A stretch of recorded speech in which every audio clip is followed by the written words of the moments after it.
Good day sir, ako dahil si McHenry P. Magallaon, section S1G. Ako dahil discuss ang sa ako na substance sa 9 classification of dangerous goods.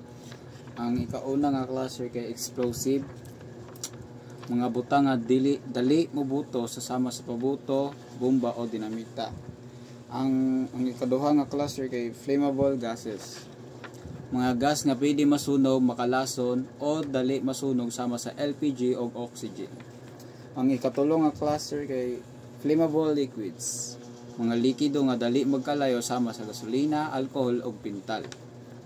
Ang ikaapat nga cluster kay flammable solids, mga solido nga dali masunog sama sa posporo o sulfur. Ang kalima nga cluster kay oxidizing substances and organic peroxides, mga chemical nga makapadali sa pagsiga sa kalayo sama sa hydrogen peroxide o ammonium nitrate. Ang ikaunom nga cluster kay toxic infection and substances, mga lason o chemical nga delikado sa lawas sama sa pesticide o basura sa ospital.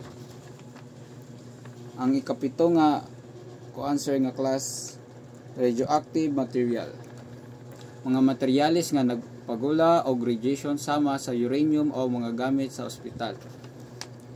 Ang ikawalo nga cluster kay corrosives, mga chemical nga makadaot sa metal o panit sama sa asido o alkali. ang ikalaster nga class miscellaneous goods, mga butang nga dili apil sa uban nga klase pero delikado gihapon sama sa dry ice o lithium batteries. Maora ko na substance sir. Thank you.